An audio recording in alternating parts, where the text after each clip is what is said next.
বন্ধুরা, আজকে একটা নতুন গল্প নিয়ে আসলাম তোমাদের মাঝে। এটা সত্য এবং বাস্তব জীবনের ঘটনা। শেষ পর্যন্ত শোনার অনুরোধ রইল। শুনলে তোমার মধু চলে আসবে। দেরি না করে চলো শুরু করা যাক। জয়ন্তীর মা সোফার কাছে এসে আমার পাশে বসল এবং বসে আস্তে আস্তে আমার কাছে আসার চেষ্টা করল। আমাকে এমনভাবে আবদ্ধ করার চেষ্টা করছে যাতে আমি কোনোভাবেই নড়তে পারছিলাম না। তারপর আমি বললাম, আন্টি, আপনি আমার সাথে এমন করছেন কেন? সত্যি করে বলেন তো, আপনি আমার কাছে কি চান? জয়ন্তীর মা তখন চুপ করে রইল আর আমার সাথে খুব বাজে আচরণ করার প্রয়াস দেখাল। আমি তখন জয়ন্তীর মাকে অনেক অনুরোধ করলাম যে, আন্টি, এইসব কাজ করা ভালো না, অনেক পাপ হবে। তারপর আন্টি আমাকে বলল, বাবা রমেশ উত্তরাঞ্চল একজন মেরিন ইঞ্জিনিয়ার। সে 6 মাস পর পর বাড়ি আসে।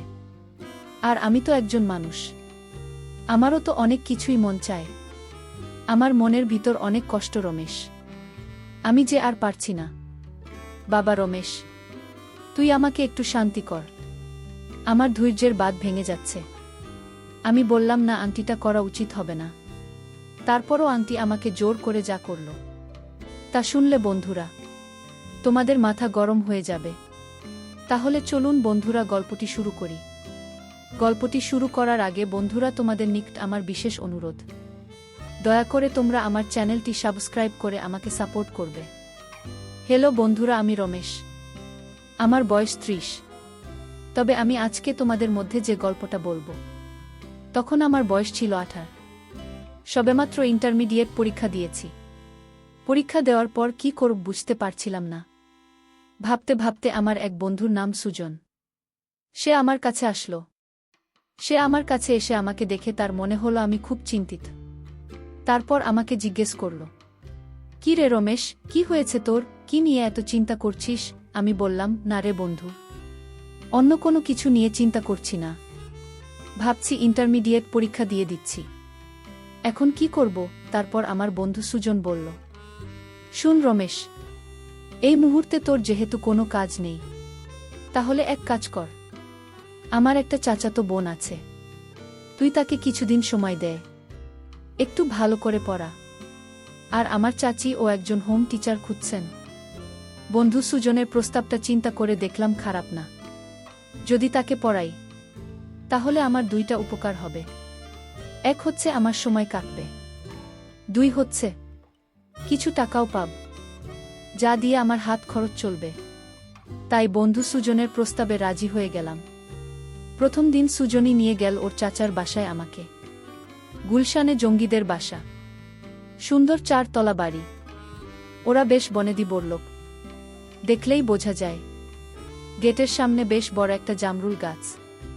ঢাকা শহরে জামরুল গাছ সচরাচর দেখা যায় না। গেটে দারোয়ান ছিল। সুজনকে দেখে দরজা খুলে দিল। তারপর নিজেই এগিয়ে গিয়ে 1 তলায় কলিং বেল টিপে দিল। ছোট্ট একটা কাজের মেয়ে দরজা খুলে দিল। আমরা ভিতরে গিয়ে বসলাম। সুন্দর করে সাজানো ড্রয়িং রুম। যে গুছিয়েছে বোঝাই যায় তার রুচি সত্যিই সুন্দর।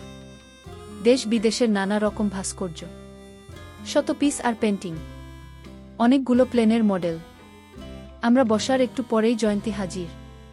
সুজকে দেখে জয়ন্তী বলল, ভাইয়া কেমন আছো? এতদিন পরে আসলাম। সুযোগ ঘাড় নেড়ে বলল, ভালো আছি। তুই কেমন আছিস? এই দেখ তো, নতুন স্যার নিয়ে এসেছি। অনেক রাগী, তোকে একদম সোজা করে দেবে। জয়ন্তী বলল, ইনি বুঝি আমার নতুন টিচার? বলেই হাসি মারল। আমি বেশ ভ্যাবাচাকা খেয়ে গেলাম।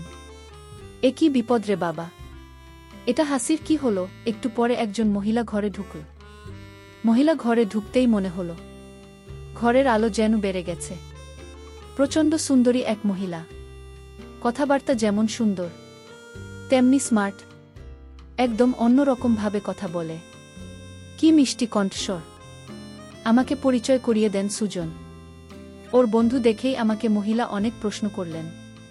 কোথায় পড়ি, কি করি, বাবা কি করেন, একদম ফুল প্রোফাইল আর কি।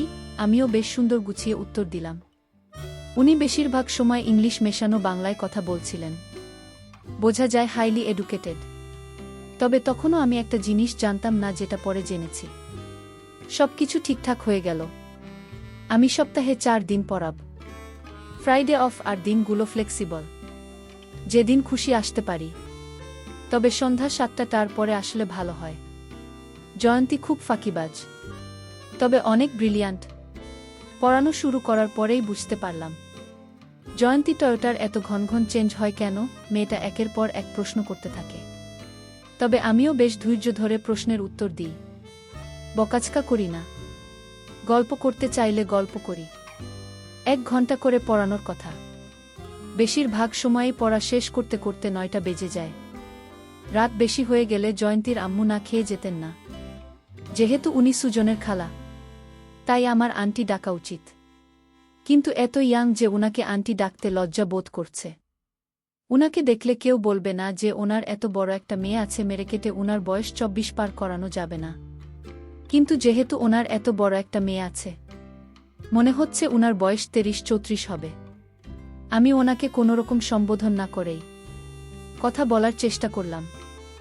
এতদিন ধরে জয়ন্তীকে পড়াচ্ছি, এখন ওর বাবাকে দেখলাম না। একদিন ফস করে জিজ্ঞেস করে বসলাম, জয়ন্তী তোমার আব্বুকে তো একদিনও দেখলাম না। উনি বুঝি অনেক রাতে বাসায় ফেরেন? জয়ন্তী সাথে সাথে বই বন্ধ করে বলে, না স্যার, আব্বু তো মেরিন ইঞ্জিনিয়ার, উনাকে ম্যাক্সিমাম সময় জাহাজে থাকতে হয়। তবে আব্বু ছুটি পেলেই চলে আসে। 3-4 মাস পর পর আসেন, মাসখানেক থাকেন, আবার চলে যান। এবার 4 মাস পার হয়ে গেল, তাও আব্বু আসছে না। বলেছে জাহাজ নিয়ে ডেনমার্কে আছে, ওখানে কি একটা ঝামেলা হয়েছে, আসতে আরও মাস 2-1 দেরি হয়ে যাবে। এখন বুঝতে পারলাম জয়ন্তী আমরা সবসময় এত উদাস থাকে কেন। জীবনের বেশিরভাগ সময়টাই মহিলার হয়তো এভাবে একা একা কাটাতে হয়। এরপর থেকে কেন যেন আমি উনাকে একটু সঙ্গ দেওয়ার চেষ্টা করতাম। কখনো 7টার আগে গিয়ে হাজির হয়ে যেতাম। উনি হয়তো তখন টিভি দেখতেন বা ড্রয়িং রুম গোছাতেন। বেশিরভাগ কাজই উনি নিজের হাতে করতেন। জয়ন্তীর আম্মুর নাম ছিল তাসনুভা ফারিন। গল্প করতে করতে উনি অনেক কথাই বলতেন। উনার ছোটবেলার কথা, উনার এক বাইপাই, উনারা 1 ভাই 1 বোন। তাহলে সুজনের মানাকে হন? আমি আর জিজ্ঞেস করিনি। কথা প্রসঙ্গে উনাকে একদিন জিজ্ঞেস করে ফেললাম, আপনার বাংলাটা খুব অদ্ভুত, আমি এরকম বাংলা আগে শুনিনি। উনি হেসে বললেন, আমি কি খুব খারাপ বাংলা বলি? আমি বললাম, না না, তা হবে কেন, আপনার বাংলা খুব সুন্দর, আপনার ভয়েস অনেক মিষ্টি, কিন্তু আপনার টানটা যেন কেমন অন্যরকম। খুনি হেসে বললেন, কেন, সুজনের মা বুঝি খুব ভালো বাংলা বলেন? আমি বললাম, হ্যাঁ আন্টি তো বেশ ভালো বাংলা বলেন। উনি বললেন, হবে হয়তো, ওর তো অনেক আগে বিয়ে হয়ে গেছে। তাছাড়া ওরা তো মঞ্জিলে থাকতো নাকি? কথা শুনে কেমন যেন খটকা লাগল। মঞ্জিল মানে? আমি আর ঘাটাল আমনা। পরে সুজনকে ধরলাম, এই শালা বলতো ঘটনাটা কি। প্রথমে তো বলতে চাই নাই, পরে একটু একটু করে বলল, আসলে ওরা হচ্ছে নবাবদের একটা ব্র্যান্ড। শুনে তো আমি আতকে উঠলাম। বলে কি শালা, ওর না নাকি 2 বিয়ে করেছিল। বড় ঘরে ছিল জয়ন্তীর মা, আর ছোট ঘরে ছিল সুজনের মা। সুজনের মা আবার ওর মায়ের বড় সন্তান। ফ্যামিলিতে প্রবলেমের কারণে ওরা বড় হয়েছে মঞ্জিলের বাইরে, আর বাকিরা মোটামুটি জয়েন্ট ফ্যামিলির মতো বড় হয়েছে একসাথে। পরে অবশ্য সব ঠিকঠাক হয়ে যায়। ওদের মেন ল্যাঙ্গুয়েজ নাকি উর্দু ছিল। সুজনের না নাকি এখনও উর্দুতে কথা বলে, ভালো বাংলা বলতে পারে না। এসব শুনে তো আমার চক্ষু চড়ক গাছ। বলে কি, যাই হোক, সেদিন থেকে আমি জয়ন্তীর মায়ের সাথে আরও বেশি সময় কাটাতে লাগলাম। জয়ন্তী বেশিরভাগ সময় আত্মীয়দের বাসায় ঘুরতে চলে যেত, কাজেই আমাকে অনেকক্ষণ বসে থাকতে হতো।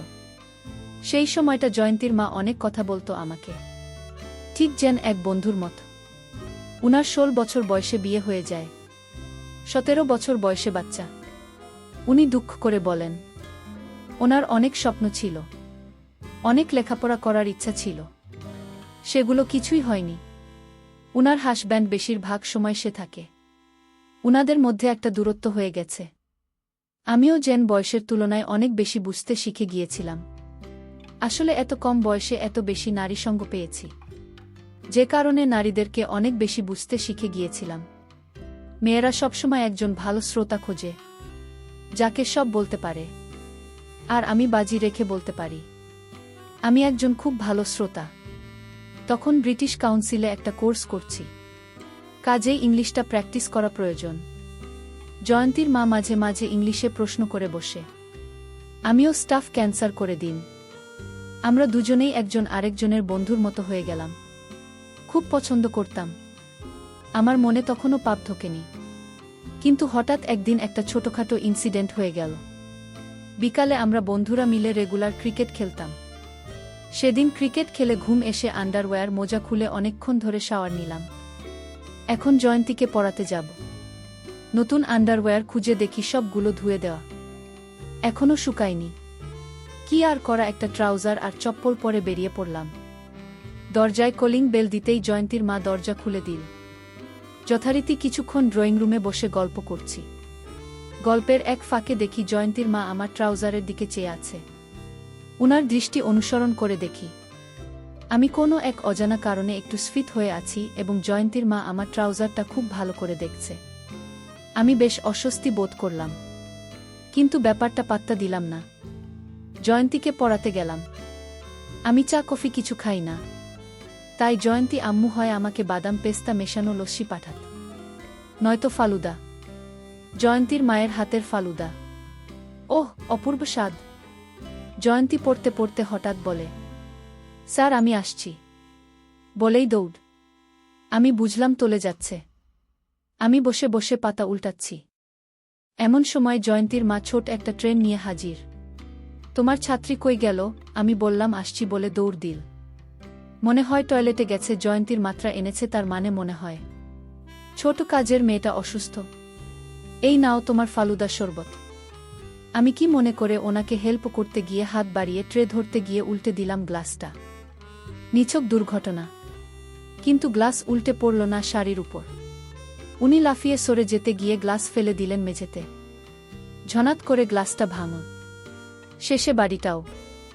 জয়ন্তী দৌড়ে আসলো। আমার মুখটা লজ্জায় কাচুমাচু। জয়ন্তীর এসে গেছে। ও দরজার কাছে দাঁড়িয়েই করে হাসছে। জয়ন্তীর মায়ের শাড়িতে লেগেছে।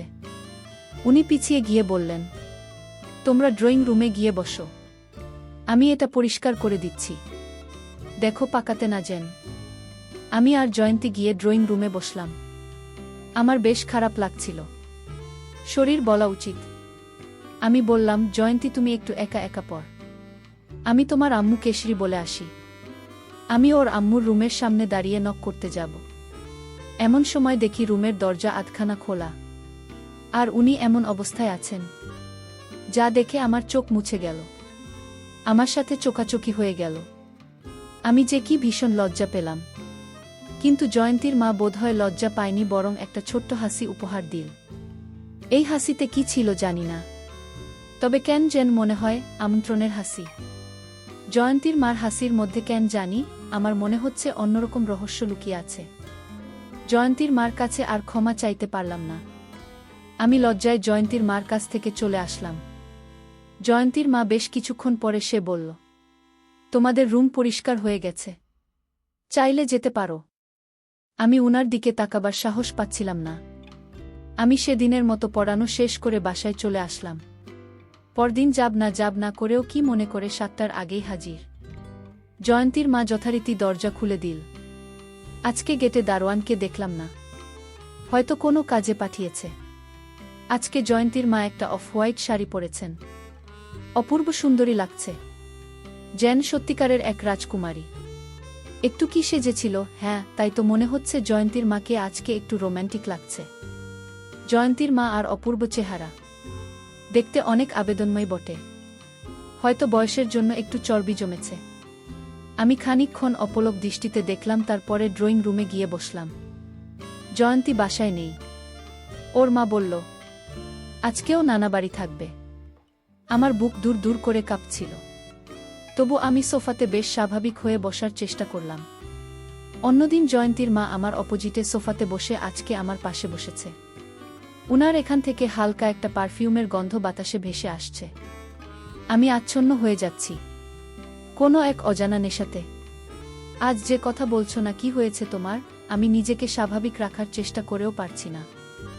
জয়ন্তীর মা দিকে চোখ তুলে তাকাতেও পারছি না। দরদর করে ঘামছে। তুমি সুস্থ আছো তো বলে উনি আমার কপালে হাত দিয়ে পরীক্ষা করার চেষ্টা করলেন। সারা শরীরে যেন বজ্রপাত হয়ে গেল। উনি আমাকে খুব ভালো করে পরীক্ষা করে বললেন, এ কি, তোমার তো জ্বর নেই, তাহলে ঘামছে কেন? আমি এবার মুখ তুলে তাকালাম।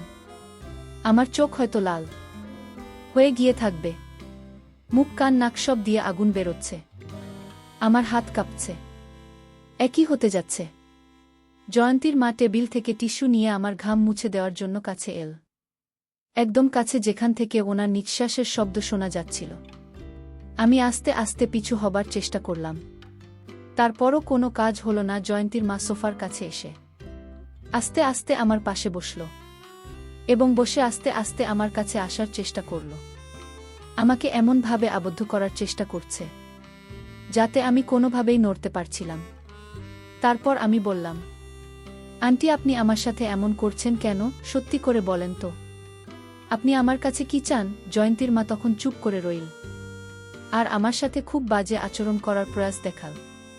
আমি তখন জয়ন্তীর মাকে অনেক অনুরোধ করলাম যে, আন্টি, এইসব কাজ করা ভালো না, অনেক পাপ হবে। তারপর আন্টি আমাকে বলল, বাবা রমেশ, উত্তর আঙ্কেল একজন মেরিন ইঞ্জিনিয়ার, সে 6 মাস পর পর বাড়ি আসে। আর আমি তো একজন মানুষ, আমারও তো অনেক কিছুই মন চায়। আমার মনের ভিতর অনেক কষ্ট রমেশ, আমি যে আর পারছি না। বাবা রমেশ, তুই আমাকে একটু শান্তি কর, আমার ধৈর্যের বাঁধ ভেঙে যাচ্ছে।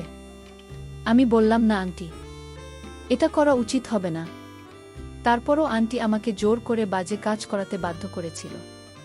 তারপর আমি যখন কোনোভাবেই রাজি হচ্ছিলাম না, তারপর আন্টি আমাকে বলল, রমেশ, আজকে তুই যদি আমাকে খুশি করতে পারো তাহলেই দেখ, এখানে 50,000 টাকার একটি বান্ডেল আছে, এই সবগুলো টাকাই আমি তোকে দিয়ে দিব। কি বল বন্ধুরা, টাকার লোভ বলল।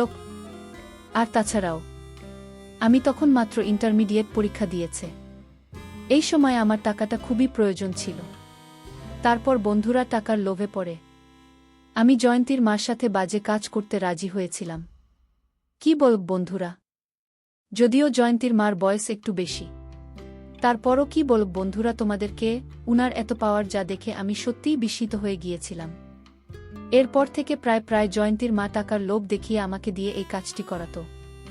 পরিশেষে আমি তোমাদেরকে বলবো, বন্ধুরা, তোমরা যারা বুকে রেখে বেশি দিন দূরে থাকো, তোমরা তোমাদের স্ত্রীর প্রতি খুব ভালো করে খেয়াল রাখার চেষ্টা করবে। আর তাছাড়াও তোমরা বুকে রেখে দূরে থাকার চেষ্টা কম করবেন, কারণ সর্বদাই স্বামী স্ত্রী একসাথে থাকলে স্বামী স্ত্রীর মধ্যে মহব্বত বাড়ে। তারপর কি আর মতো ঘৃণ্যতম কাজ শয়তান কখনো প্ররোচনা দিতে পারে না। বন্ধুরা, আজকে এই পর্যন্তই। আবারও আসব তোমাদের মধ্যে নতুন কোনো গল্প নিয়ে। গল্পটি যদি তোমাদের ভালো লাগে তাহলে একটি লাইক দাও। প্রতিদিন আমি তোমাদেরকে বাস্তব জীবনের একটা করে নতুন গল্প উপহার দিব, তাই তোমাদেরকে অনুরোধ করে বলছি, তোমরা যদি এরকম ধরনের ইন্টারেস্টিং গল্প পেতে চাও তাহলে দয়া করে তোমরা আমার চ্যানেলটি সাবস্ক্রাইব করো। পরিশেষে তোমাদের সকলের সুস্বাস্থ্য কামনা করি। ভিডিওটি দেখার জন্য তোমাদের সকলকে অসংখ্য ধন্যবাদ।